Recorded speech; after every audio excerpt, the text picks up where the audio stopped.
কখনো ক্রিকেট শুধু একটা খেলা থাকে না।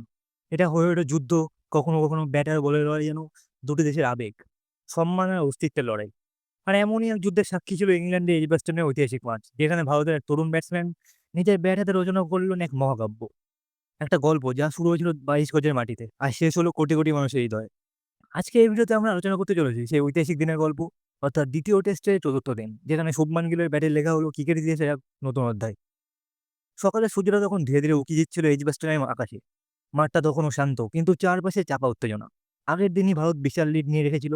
আর ৪র্থ দিনে ভারতের লক্ষ্য ছিল ইংল্যান্ডকে সম্পূর্ণ গড়িয়ে দেওয়ার ভিত গড়ে তোলা।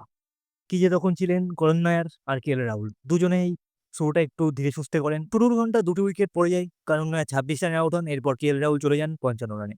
ইংল্যান্ড তখন হয়তো ভেবেছিল আজকের দিনটা তাদেরই হতে চলেছে। কিন্তু ঠিক তখনই নাম নিয়েছে এই ব্যাটার, যাকে আজকের দিনের নায়ক বলা হচ্ছে, অর্থাৎ শুভমান গিল। ২৬৯ রানে মহাকাব্যিক ইনিংস খেলেছিলেন তিনি। ২য় ইনিংসে তার চোখে মুখে ছিল আত্মবিশ্বাসের ঝিলিক। তার সঙ্গে ছিলেন ঋষভ পান্থ, যিনি ব্যাট হাতে শুরু থেকেই তোলেন ঝড়। পান্থ ৫৮ বলে ৬৫ রানের তীব্র গতির ইনিংস খেলে ইংল্যান্ডের বোলারদের রীতিমতো দিশেহারা করে দেন।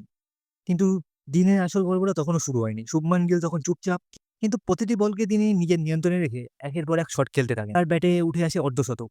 এরপর ধীরে ম্যাচের মোড় ঘুরতে থাকে। ইংল্যান্ডের ফিল্ডাররা তখন ক্লান্ত, মাঠে শুধুই গিলের ব্যাটের শব্দ।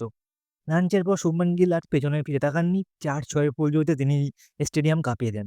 তিনি স্পর্শ করেন ১০০ রান, তারপর ১৫০ রান, আর শেষে ১৬২ বলে ১৬১ রানে থামেন তিনি। তার এই ইনিংস ছিল ১৩টি চার ও ৮টি বিশাল ছয়ে পূর্ণ। পুরো মাঠ তখনই শুধু গিল ধ্বনিতে মুখরিত। ১ম ইনিংসে ২৭০ রানের সাথে ২য় ইনিংসের ১৬১ রান যোগ করে গিল করে ফেলেন ৪৩০ রানের রেকর্ড। ক্রিকেট ইতিহাসে এর আগে এমন ম্যাচ পারফরম্যান্স খুবই কম দেখা গেছে।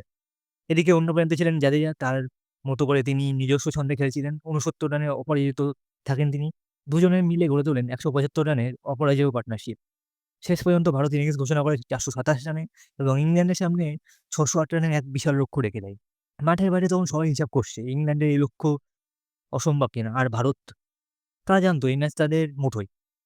এরপর শুরু হয় ইংল্যান্ডের ব্যাটিং বিপর্যয়। শুরুতেই জ্যাক ক্রলি ০ রানে ফিরে যান। আকাশদ্বীপের গতির সামনে বেন ডাকেট ও জো রুট বেশিক্ষণ টিকতে পারেননি। মাত্র ৭২ রানের মধ্যেই পড়ে যায় ইংল্যান্ডের ৩ উইকেট। ভারতের ফিল্ডাররা তখন উৎসাহে ফেটে পড়েছিল।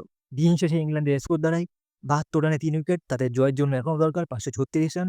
অন্যদিকে যদি ভারতের কথা বলি, তাহলে ভারতের জয়ের জন্য দরকার ৭ উইকেট। শুভমান গিলের ইতিহাস গড়ে ব্যাটিং, ঋষভ পান্ত, জাদেজার দুর্দান্ত ইনিংস আর ভারতীয় বোলারদের আগুনের স্পেল, সবকিছু মিলিয়ে ম্যাচের নিয়ন্ত্রণ পুরোপুরি ভারতের হাতে চলে এসেছে।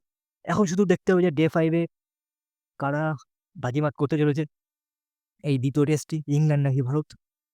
যদি এখান থেকে ইংল্যান্ড একটি বড় পার্টনারশিপ, ১০০-১৫০ রানের পার্টনারশিপ করতে সফল হয়, তাহলে ইংল্যান্ডেরও চান্স থাকবে ম্যাচ জেতার। অন্যদিকে ভারত যদি ১ম সেশনেই ২ থেকে ৩ উইকেট নিয়ে নিতে পারে, তাহলে কোনো কথাই আসছে না যে ম্যাচটি ভারতের ঝুলিতেই যাচ্ছে। আপনাদের আপনাদের কি মনে হয়? এই ম্যাচটা কি ইংল্যান্ডের জেতার সম্ভাবনা এখনো আছে? অর্থাৎ ইংল্যান্ডকে কিছু অবিশ্বাস্য কিছু করতে চলেছে? নাকি ভারতই জিততে চলেছে ২য় টেস্টটি? আপনাদের মতামত অবশ্যই কমেন্ট সেকশনে জানাবেন। এবং ভিডিওটি ভালো লাগলে ক্রিকেট সম্পর্কিত এরকম বিশ্লেষণ এবং খবর জানতে অবশ্যই আমাদের চ্যানেলকে সাবস্ক্রাইব করুন, লাইক করুন এবং শেয়ার করুন।